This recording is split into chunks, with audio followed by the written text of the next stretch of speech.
every direction, looking all around us, a 360-degree view. But it all started with his father. You heard a little bit about him on the bus, but I need to tell you a little bit more about the story so that you can get all this straight. It gets complicated, but it's because of his father that he was able to build here. His father, George Hearst, came from Franklin County, Missouri during the gold rush to California looking for gold in the mid-1800s. He ended up striking it rich in silver and became one of the wealthiest men in America. And he bought 40,000 acres right here around San Simeon for commercial purposes. He was hoping to find more ores, but that didn't work out so well. But he kept the land. He's always said he kept it for the boy, for his son. So his son William was an only child born in San Francisco, April 29th, 1863. William Hearst's mother, Phoebe, was a school teacher. And she was very accomplished, spoke French, she was cultured, loved to travel. Her husband is off at the mines all the time. She needs someone to go with her on trips. When young William was just 10 years old, she took him with her on a trip to Europe that lasted a year and a half. They called it the Grand Tour. They traveled around visiting castles, museums, and architectural sites. And this is how William Hearst fell in love with art, architecture, and collecting. So at that time, he was asking his mother if he could buy little things. Roman coins in Italy, steins when they were in Germany. Continued to collect his entire life, but when he started to build here, he decided on a theme of Spanish and Italian. So that's what you're going to see a lot of, Spanish and Italian. When William Hearst was ready to go off to college, he left California and went off to Harvard. And there he was the business editor for the Harvard Lampoon. He sold advertising for the publication, made it quite successful. Then he left Harvard during his junior year and came back here to California, where his father owned the San Francisco Examiner. Keep in mind, he never graduated from college. And the Examiner was not doing well at the time. William Hearst now has a background in journalism. Asks his father if he can help out.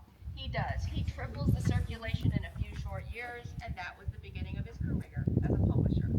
From there, his media empire grew to include 28 newspapers, 13 magazines, including Cosmopolitan, Good Housekeeping, and Harper's Bazaar. He also owned 10 radio stations, a TV station, a movie studio, and syndicated newsreels, cartoons like Beetle Bailey, Betty Boop, Popeye, and Blondie. When he was 56 years old, William Hearst's mother died. She had inherited the fortune from her husband when he had died years earlier, and she never allowed William to build here on this hilltop. Even though he was always asking her if they could build here, where they went camping when he was a little boy. His dad used to bring him camping up here on the hilltop. And his mom always said no. And you know why she said no? She's a little bit concerned about her son. She thought he might get carried away. What do you think?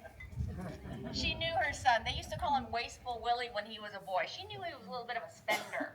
And so she never allowed him to build. But now that she's gone, he waits a few respectful weeks to spend his inheritance. And he meets with an architect, and her name was Joy Morgan. And he talks to her about building that little something up here on the hilltop. And he initially told her it's going to take you just 6 months maybe to finish this project, just a little bungalow. Well, then he said, well, maybe 2 years. You can work on it over the weekend. Well, it ended up taking over 28 years, and they never completed this place. A couple of examples. Over here, a couple of octagonal sections, there and there. These were supposed to become some giant fountains. That never happened. There are plenty other areas here on the hilltop that were never completed as well.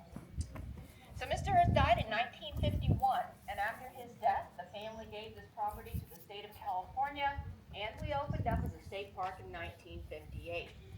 During his lifetime, however, he is inviting guests to come here from all over, and they're spending a weekend, maybe a little bit longer. They may have stayed right here. This is a guest cottage. Think we're looking at the castle? This isn't it, folks. This is a cottage, 3,600 square feet. And a few of the guests that stayed here you may have heard of. There was Bob Hope, the Hollywood entertainer. He and his wife spent part of their honeymoon here. And then there was Edwin Hubble. If you've heard of the Hubble telescope, it was named after the famous astronomer Edwin Hubble. And then there was someone I know every single person here has heard of, Walt Disney. He was a guest here in the 1940s. Mr. Hearst did not provide room service for his guests. This is not a hotel. So first thing in the morning, no coffee or breakfast in your cottage. Maybe you headed over here to the Neptune Pool for a swim. Join me over here at the pool.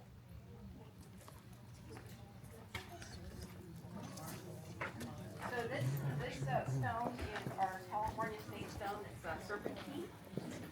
State rock, I've been told. Stone and rock, I guess, are two different things. And so everything's from different places. But the marble, this is Carrara marble from Italy. The marble over here is from Vermont. The columns.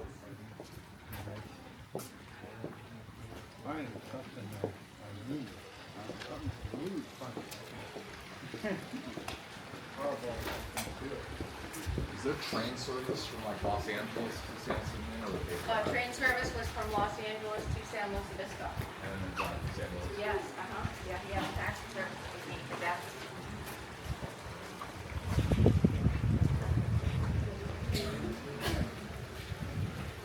Well, I can keep you in the shade as much as possible. You're welcome over there if you like. And just remember not to touch the marble. Yeah, thank you for not touching or leaning against the marble columns.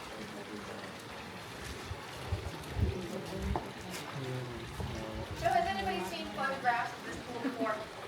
Pretty iconic. Lots of photos are taken here every day. You may have seen a movie called Hearst Castle. Came out in 1960, where there is a scene, only 30 seconds, for someone walking up these steps and then through these halls. That's it.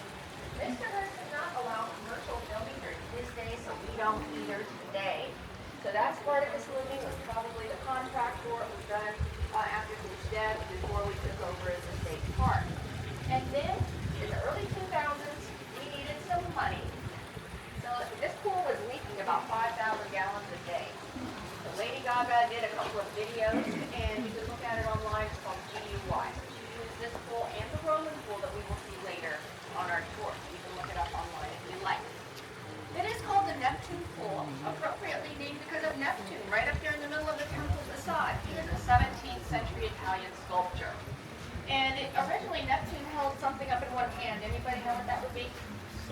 A trident. That trident was made out of wood. It broke off. So now, doesn't it just look like he's taking a selfie? A little more contemporary looking, I think. The two sculptures on either side are also 17th century Italian. And the columns, the fragments, all pieced together above the columns, are also Roman from between the 1st and 4th centuries AD. These are all pieces that Mr. Hearst is collecting. And Julia Morgan, the architect, is putting it all together. She created the temple facade. Why is she doing that? Well, Mr. Hearst wanted her to build a little Mediterranean village up here on the hilltop. The columns on either end, she sourced from marble that she sourced from Vermont. She had craftsmen make these columns. And then the bright white sculptures that you see all around the floor from Carrara marble, these are made by a French artist named Charles Cassou. And Hearst actually commissioned those. So those are Art Deco in style. So this entire estate is like a jigsaw puzzle of old objects, new objects, things that are being put together or made. It's very difficult to tell the difference of what is old and what is new. So a few more guests that were here that were swimmers. There was Johnny Weissmuller, some of you have heard of him, played Tarzan in the movie, was also an Olympic athlete. And another Olympic athlete named Gertrude Ederle. Anybody heard of her? Yeah. Okay, did you see the movie recently? Mm-hmm. Okay, there was a movie out recently, I have not even seen it myself, but it's about Gertrude Ederle. She was an Olympic athlete, exactly. She was the first woman to swim the English Channel, beat her closest male competitor by 1 hour and 59 minutes. So, that was Gertrude Ederle. Why is Mr. Hearst inviting people like me? He's a publisher, he's an idea. He wants, I guess you know, he's inviting people for headline pieces, among many, many others. So we'll talk more about some of those. In 1957, the Life magazine putting out an article